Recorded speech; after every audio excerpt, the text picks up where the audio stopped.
Hello and welcome to another review here on my channel. This is the season final, so let's I'm screwing it up already. Let's just start it. Today we're going to look at Resident Evil Vendetta. Yes indeed. This is a sequel to Resident Evil Domination, and these movies are essentially a CI motion picture essentially that was released direct to DVD or Blu-ray, whatever you want to call it. Direct to home entertainment essentially. And yes, this is a sequel to The Nation. And yeah. And if I read it correctly, it is based between the storylines between Resident Evil 6 and 7. Let's just jump right into it.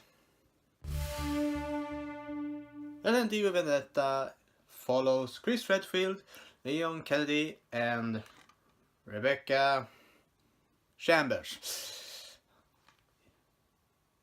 which essentially are trying to stop an evil weapon dealer that have created a bionetic weapon essentially, which is essentially the original or regular Resident Evil weapon, biotechnical weapon or biogenetic weapon, which essentially they spray out like a gas and people turn into these zombie-like creatures.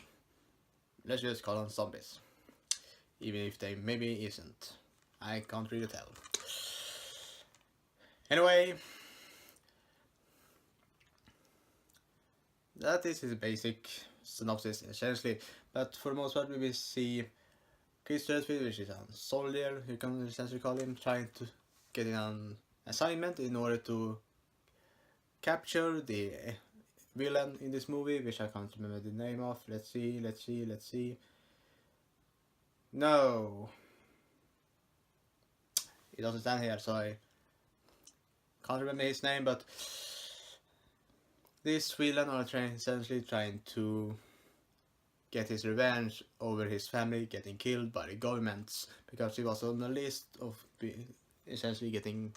He was on a list where they're going to kill him essentially by governments. So he's trying to get his revenge by turning everyone into biogenetic weapons essentially. Chris Redfield and his team have get an assignment in order to stop him, but fail a little bit when they come to the first place, which is actually a mission. After this failure, we will see Rebecca Chambers, which essentially are creating a vaccine for this virus, they call it. What's it called? A virus, I think it was. She essentially figured out a vaccine for it, and it actually works because she tested it on herself. We also follow Leon Kennedy, which essentially I just tagged along, in my opinion, but yeah. These three are together trying to stop and figure out what the villain's plan is and why he's doing it, and just trying to stop him, as I already said. Overall, the storyline are simple, easy to follow, and for the most part decent. Even though I've seen it a lot of times before, it is intriguing for the most part in my opinion, because of how they move between the different places they are and how the storyline essentially follows the characters in my opinion. Animation in Vendetta are a letdown in my opinion. It isn't as good as it was in Domination, which I thought was really good in my opinion. This one feels more unrealistic, even though yes, it is CGI animation and it is unrealistic. It feels a lot more unrealistic in Vendetta, in my opinion. It feels a little bit more like all of the characters are a little bit of made of rubber or something similar to that, because some of the scenes, it seems like they're flying around and the body doesn't really follow them. But lip sync, great when it comes to animation.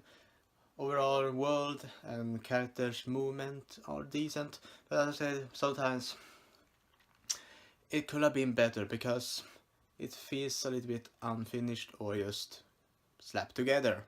And also sometimes I think they are a little bit too much color in the animation essentially, because it is, in my opinion, it's meant to be a little bit of a horror kind of movie, but overall it feels a little bit too light when it comes to the animation, in my opinion. And overall I can say it is a letdown from Damnation, which was really good, really well put together. Vendetta could have been a lot better in my opinion, but it had its moments, essentially. The characters are intriguing, interesting, but are a little bit too generic for my taste. Of course we have, as I say, Chris Redfield, Rebecca Chambers and Leon Kennedy, the three main characters, essentially, which we follow, and all of them feels like they have a little bit, these characters are too safe for their own good, essentially. Even though they are in tricky situations, they find a way to get out of this, and it feels a little bit too easy for them to essentially figure out everything and essentially save their lives, in my opinion. Even though the acting for these characters are decent, in my opinion, the characters overall feels a little bit too safe, and the backstories feels a little bit tacked on and doesn't feel as satisfying as I needed it to be. But we also had the villain, which I think had a good reason for wanting revenge.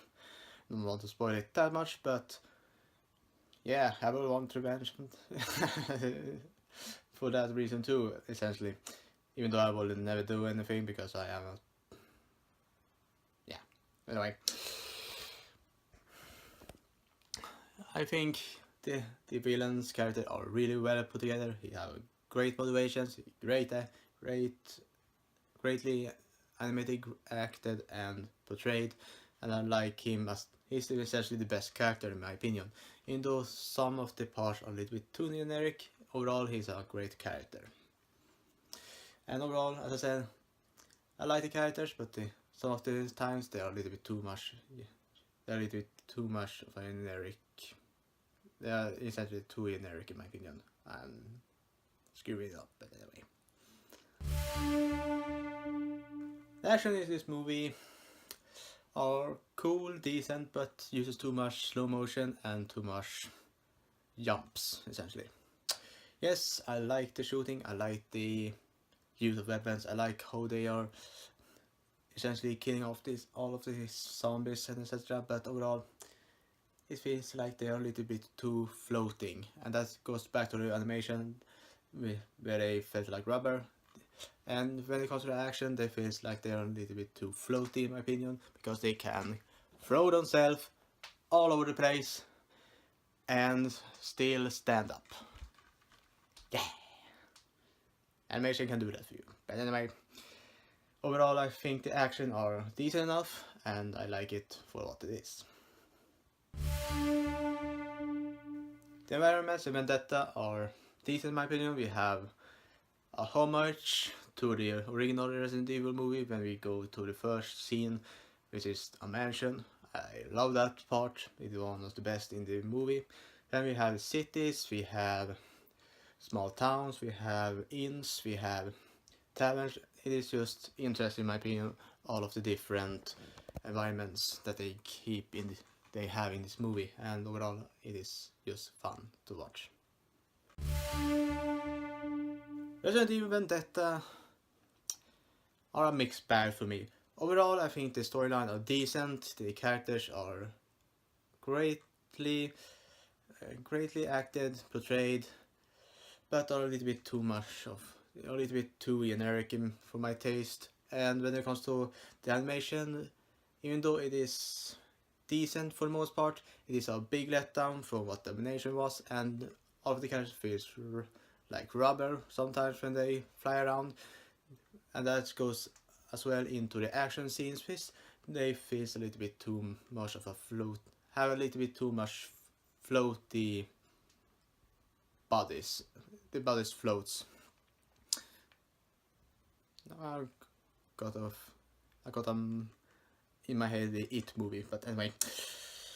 Overall, it is a decent movie, but there were a lot of things they could have done that I felt they missed out of, and they put too much generic plot points, too much generic character traits, and for the most part it felt like they...